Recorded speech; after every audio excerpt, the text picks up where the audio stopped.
To put things as they are, narcissists are fully aware of what they are doing. They know their behavior is unacceptable, but they choose to behave in abusive ways because they do not care to change. That's why they have Dr. Jekyll and Mr. Hyde nature. But there are some things they aren't aware of. What are these things? Let's find out in today's episode. Hi, I am Danish, a narcissistic abuse recovery professional. In today's episode, we are going to learn about 3 things a narcissist isn't aware of. If that sounds interesting and you're eager to know what these 3 things are, please make sure to subscribe before we begin, because your subscription helps spread awareness about narcissistic abuse. Number 1, they are their own biggest enemy. A narcissist wastes their entire life thinking people are trying to bring them down. People are trying to compete with them, which is a part of their grandiosity. People are trying to attack them. People are targeting them intentionally because they are so special. People are after them, so they do not trust anybody. They keep pointing fingers in every direction, thinking, rather believing, everybody harbors animosity against them. Everybody is envious of their success. Nobody wants them to flourish, and so on. But in reality, they are their own worst enemy. How so? Let me explain.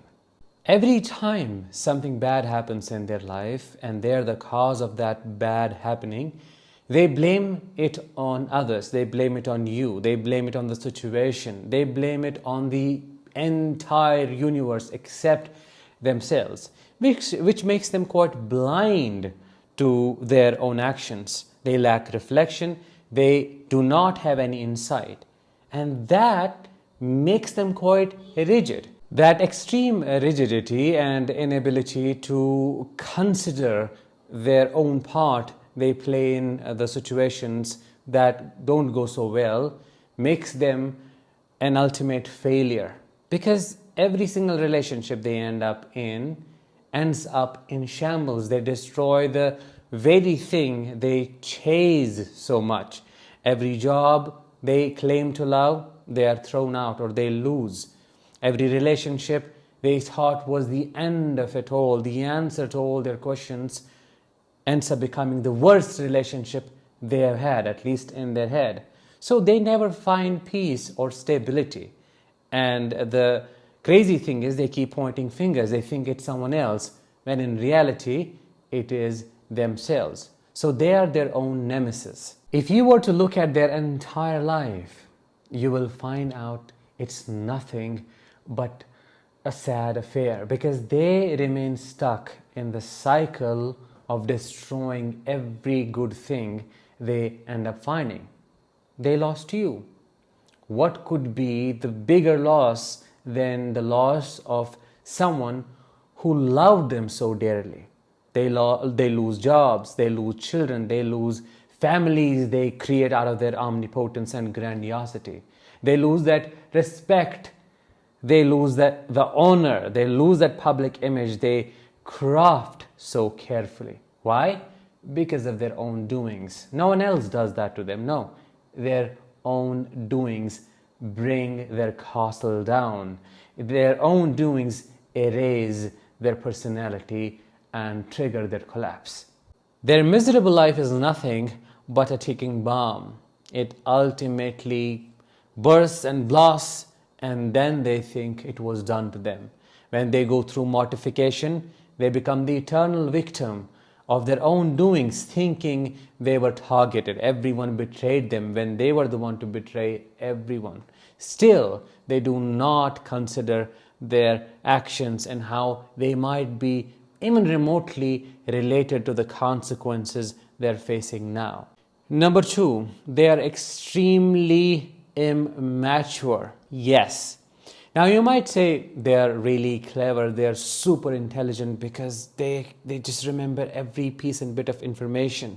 They're good at their job, they're good at the business they're doing, they're good at earning money, they're good at charming people into believing that the narcissist is an amazing person. I get it.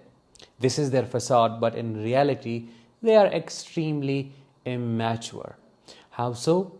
Think about this for a moment. Every single time they make a mistake, they hurt someone, or they do something that is silly, or they need to change, and a person gives them a little bit of feedback, they get triggered.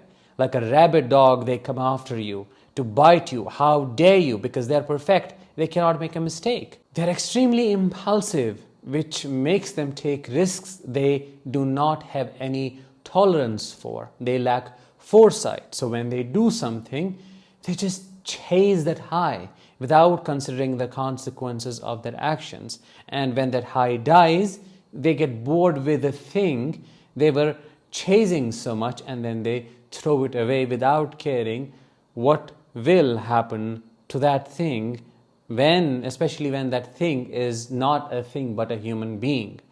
They also have the need for instant gratification. If they want something, they want it right in that moment. They don't care who has to go through what, they just need it. And if they need it, they need to have it. They throw tantrums anytime, anywhere. If things do not go their way, they start crying like a child stuck in an adult's body. I would say children are more mature than narcissists. This is a spoiled child. This person has child's capacity when it comes to tolerating emotions and delaying gratification, but they have the capabilities of an adult, which is what makes them extremely dangerous to deal with, especially if it is a court situation, and if it is a situation where they have more power over you, more money than you, and they can cause extreme harm. They do not think about sacrificing the children in the path of getting their egoistic needs met. The other aspect of their immaturity and stupidity is expecting that you would stupidly accept and take them back even after knowing they have been saying terrible things behind your back. Think about this for a moment. It's a narcissistic parent who goes around and runs a massive smear campaign against you, cries wolf, and pretends to be the victim, the one who was abandoned by their child, and then comes to you with that nice face and wants to spend time with you. What kind of crazy mind does such a person have to think that they can do both things? They get to say terrible things about you and then expect you to have a relationship with them. That's why they just can't see through things. They don't care about the consequences. They'll just expect you to get along. Number 3 and the last one, they're extremely dependent on others. If you were to leave a narcissist in the middle of nowhere, let's say in a desert, they won't last for more than an hour. No. Why? Because they need you like oxygen. They need to have multiple sources of supply at once to keep living. They can not rely on themselves. They cannot self-sustain.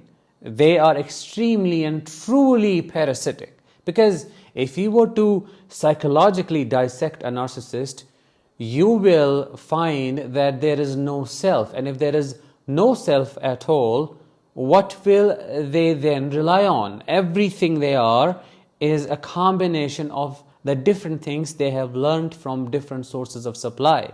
They're nothing but a bunch of maladaptive coping mechanisms that parasitically depend on others to keep going.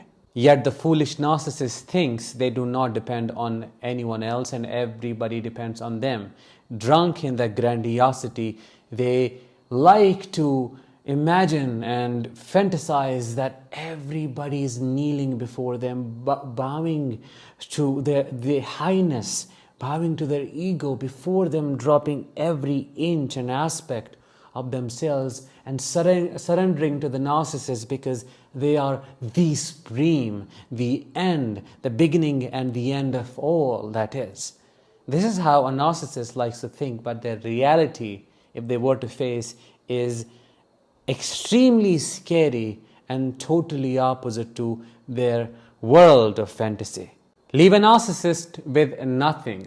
No person to enable their ego, no money, no reputation, no influence, nothing, like in the darkness of their own rotten self, and I assure you the narcissist will cease to exist.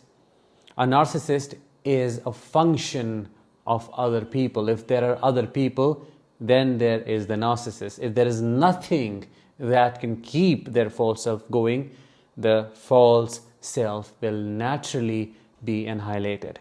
That was it for today's episode. I hope you found it insightful. If you did, let me know in the comments, and also let me know what else do you think the narcissist isn't aware of. I'll talk with you in the next one. Until then, let the healing begin and continue.